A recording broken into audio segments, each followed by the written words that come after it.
రాజకీయం గురించి కేసు కాలేదు, కానీ ధర్మ సేవకు గురించి, అంటే ధర్మ ప్రచారం గురించి, గౌరక్షణ గురించి మా బామ్మర్దులు నా పైన కేసుల పైన కేసులు, కేసుల పైన కేసులు, కేసుల పైన కేసులు పెట్టినారు. వాళ్ళు అనుకున్నారు మా చిన్న బామ్మర్ది పెద్ద బామ్మర్ది అనుకున్నారు. వాళ్ళు రాజా సింగ్ పైన కేసులు పెడితే భయపడి ఏమి కూడా చెప్పడు, ఇంట్లో దాచుకుంటాడు వాళ్ళు అనుకున్నారు. కానీ నాకు ఇంకా బూస్టింగ్ వస్తుంది, ఎందుకంటే ఛాలెంజింగ్ అంటే నాకు చాలా మంచిగా కనబడుతుంది. ఛాలెంజ్ చేయండి, రేయ్ చూసుకుందామను, మళ్ళీ వస్తా బిడ్డ నీ దగ్గర.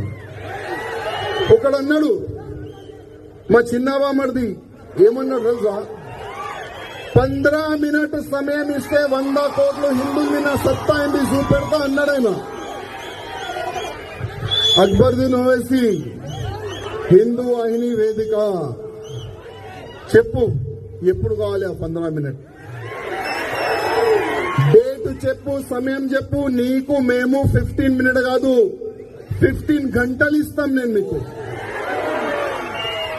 15 గంటలు కాదు 15 డేస్ ఇస్తాం నీకు. 15 డేస్ కాదు 15 నెలలు ఇస్తాం నీకు. 15 నెలలు కాదు 15 సంవత్సరం ఇస్తాం నీకు. అరే నీ పూర్వకులు ఏం పీకలేరు, నువ్వేం పీక్తావు?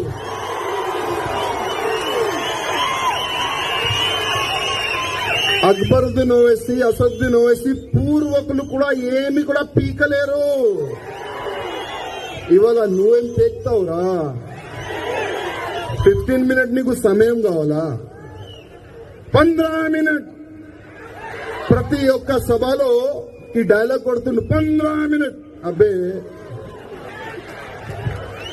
నీలో దమ్ముంటే ఒక 5 నిమిషాలు ఛాలెంజ్.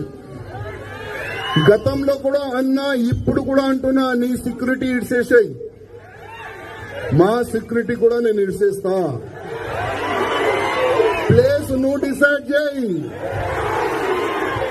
నీ అడ్డాకి రావాలా, నీ గడ్డాకి రావాలా, నీ ఇంట్లో రావాలా? చెప్పు ఎక్కడ రావాలి? 5 నిమిషాలు ఛాలెంజ్. నాకు కత్తి వద్దు, గన్ వద్దు, ఏమొద్దు, నా చేతి నుంచి చంపేస్తా బిడ్డానికి. మా హిందూ వాహిని ఎట్లాంటి ఆర్గనైజేషన్ అంటే, ఫస్ట్ అయితే అందరినీ ఒక్కటే సమానం